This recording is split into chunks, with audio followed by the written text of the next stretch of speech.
আমার জামা তুলে পরনে কাপড় ছিল না। ও বস্তায় বন্দি করে বাসা থেকে পালিয়ে যায় সেদিন। পরে ছিলাম, করতে পারেনি, প্রচুর মারতো, আমি সহ্য করতে পারতাম না। প্রিয় শ্রোতা, শুভ সন্ধ্যা ও শুভকামনা জানিয়ে শুরু করছি জীবন গল্প নিবেদিত অনুষ্ঠান আমার গল্প। সঙ্গে আছে আমি নাইম। এটি নিচিম ক্রেডিবা স্টুডিও লিমিটেডের একটি অনুষ্ঠান। আপনারা দেখছেন সামাজিক যোগাযোগ মাধ্যমের ইউটিউব ও ফেসবুকে। প্রিয় শ্রোতা, আপনি আপনার গল্প বলতে পারেন আমাদের অনুষ্ঠানে। আপনি আপনার গল্প বলতে কল করুন স্ক্রিনে থাকা নম্বরে অথবা মেল করুন আমাদের ঠিকানায়। প্রিয় শ্রোতা, কথা বাড়াবো না, ফিরে যাচ্ছি আমার গল্পে। পরিচিত হলো আমাদের আজকের অতিথির সাথে। আপনার নাম? জেসমিন নাহার জুই, জন্ম জেলা? রংপুর। বয়স? ঠিক আছে, শুরু করেন। কি শোনাতে চান আমাদের? আমি ছোট সাধারণ পরিবারে একটি মেয়ে। আমরা 2 ভাই 2 বোন। বাবা পেশায় ব্যবসা করেন, মা গৃহিণী। ভাই বড়, তারপর আমি, তারপর বোন, তার ছোট ভাই। আমরা লেখাপড়া করি সবাই। ভাইয়া আর আমি 3 বছরের ছোট বড়। আমার বয়স তখন মনে হয় 7-8 বছর। তখন আমরা দাদুর বাসা থেকে আলাদা হই, নিজেদের বাড়ি করি। তখন একসাথে ছিলেন, মানে যেটাকে এক কথায় বলা যায় যৌথ ফ্যামিলি। হ্যাঁ। আর আলাদা হলেন কেন, মানে কোনো কারণ ছিল? তখন চাচাদের সাথে এক পরিবার, অনেক বেশি মানুষ, যেটা পরে তারা আলাদা হয়েছে। আমরাও। আপনার বাবা কয় ভাই? 5 ভাই, 6 বোন। বিশাল পরিবার। হ্যাঁ হ্যাঁ, তখন আলাদা হওয়ার পর অনেক কষ্ট যায়, কারণ বাবার ইনকাম তখন ততটা বেশি না। কোনোভাবে দিন যেত আমাদের। ভাইয়া পড়াশোনা করে টিউশনি করে আমাদের খরচ চালাতো। বাবা মোটামুটি একটু চাপে পড়ে।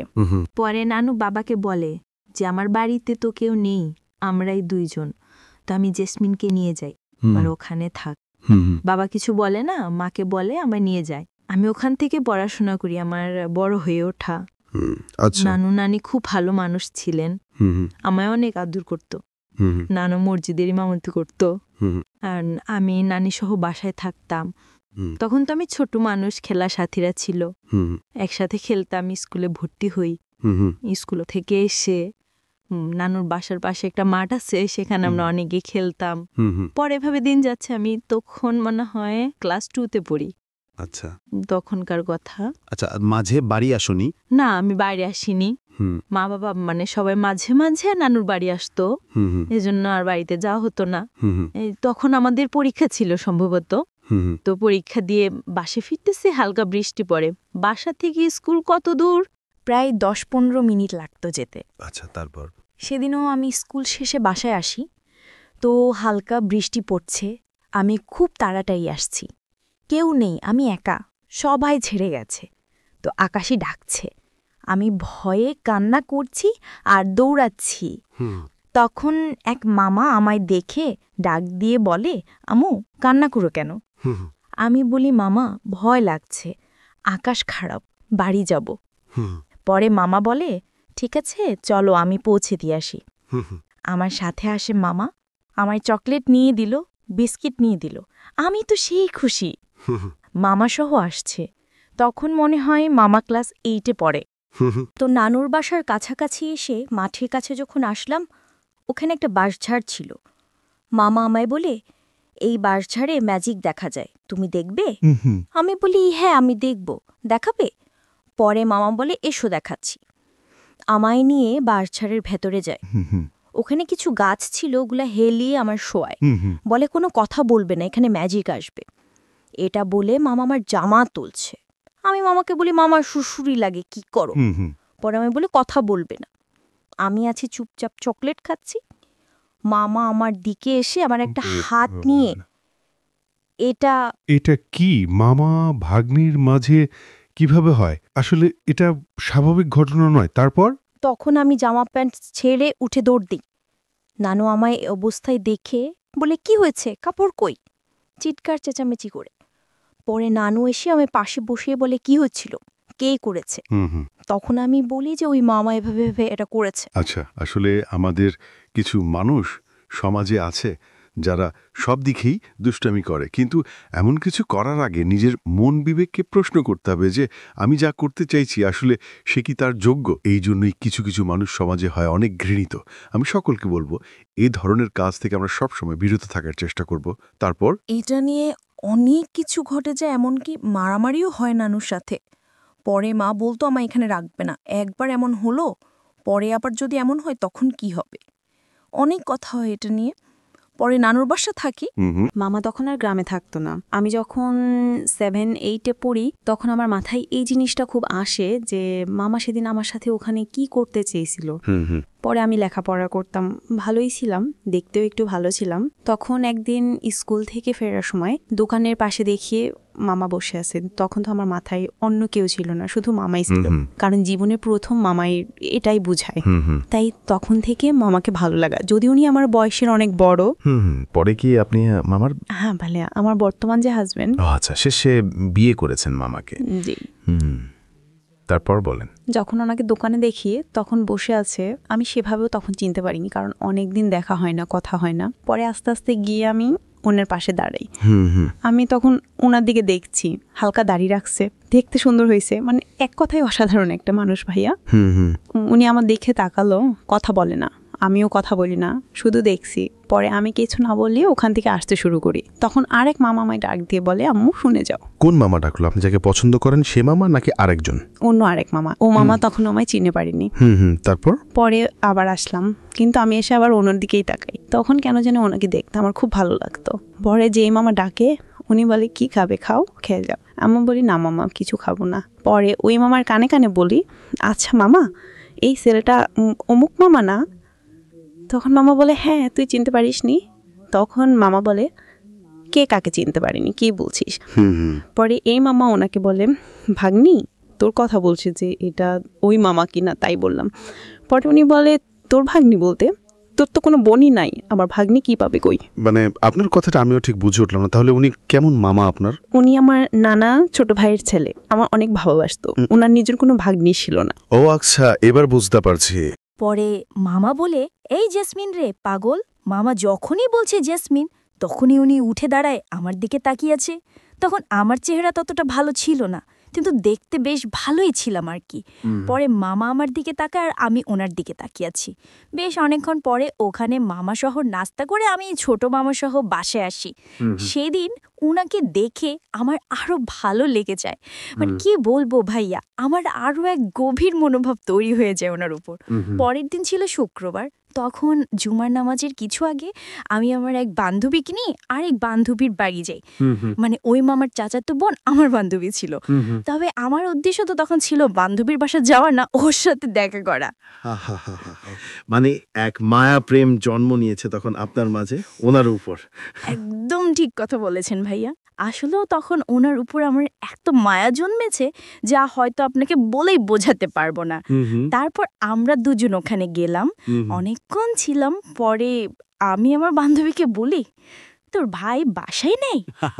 মানে আমি তখন গেছি শুধু ওনাকে একটু দেখবার, আর কিছু না। পরে বলে যে কি জানি আছে কিনা দেখতে হবে। ও আমায় বলে, কি রে ব্যাপার কি, আমার ভাইকে খুঁজিস কেন? তোর না মামা হয়, এটা কি কেউ কখনো মানবে? পরে আমি বলি, পরেরটা পরে দেখা যাবে। এইভাবে কিছু সময় যেতে না যেতে ও আশেপাশে, পরে দেখা হয় কিন্তু কথা হয় না। এইভাবে কিছুদিন পর উনি আবার ঢাকা চলে আসে, আমি তো ওখানেই রয়ে গেলাম। পরে আমি তখন ক্লাস 10-এ পড়ি। তখন আমি আমার বান্ধবীকে মজা করে বলতাম, কিরে তোর ভাইকে আমায় দিবি না? ও মজার ছাড়লে নিত। এভাবে কিছুদিন যায়।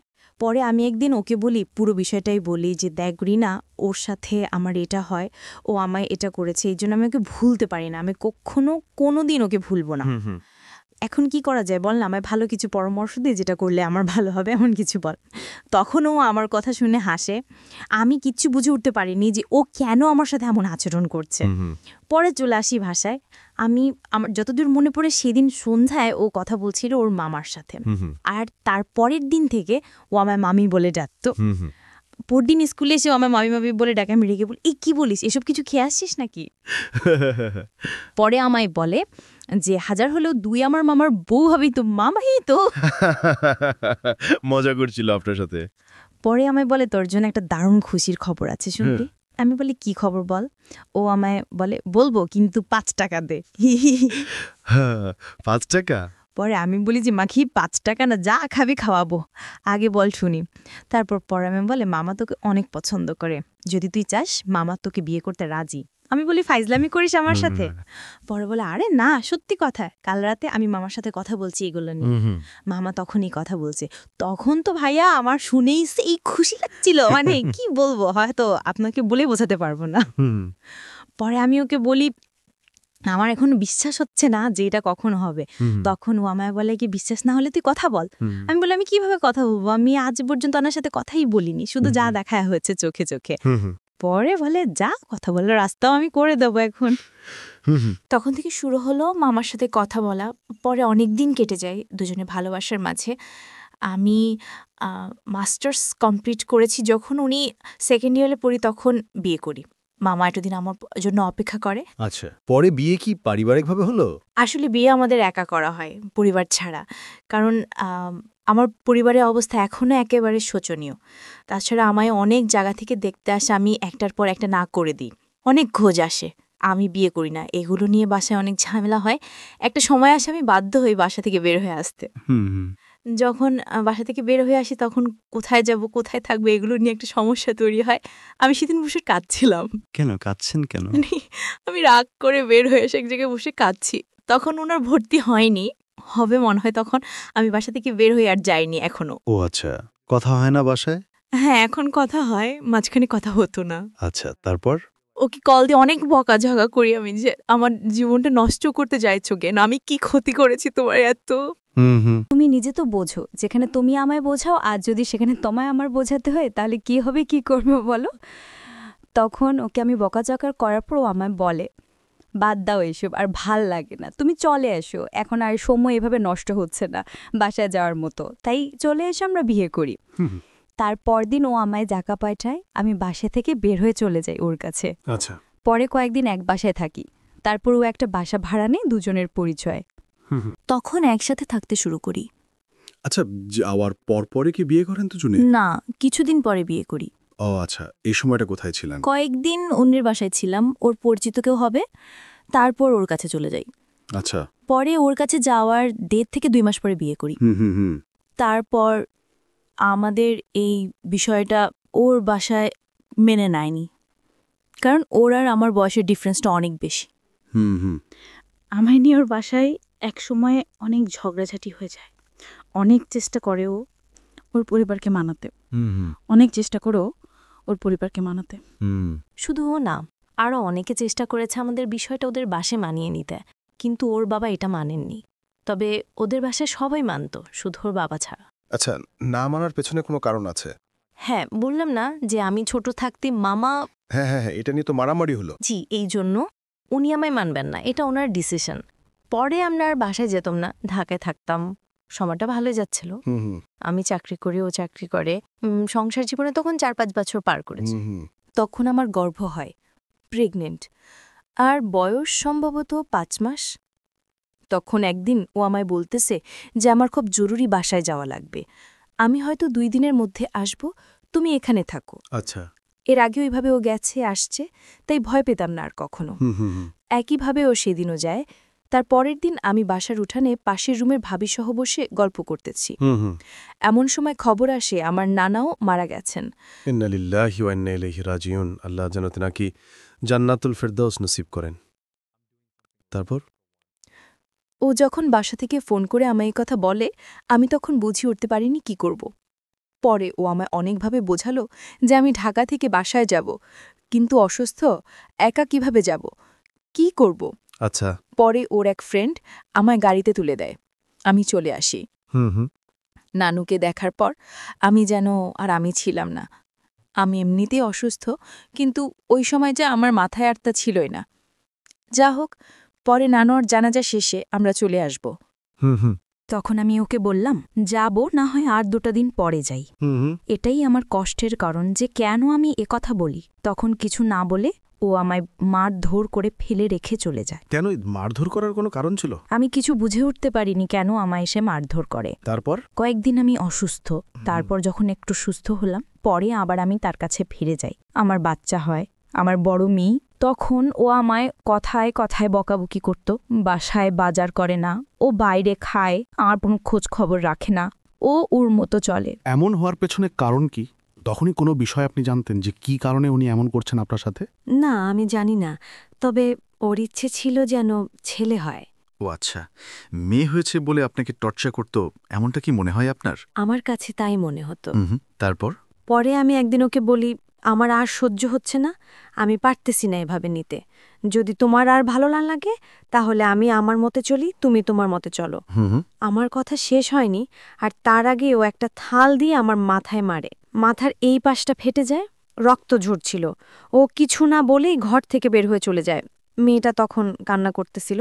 পরে পাশের বাসার এক ভাবি দেখে চিৎকার করে, পরই কেকের যেন আমায় মেডিকেলে ভর্তি করায়।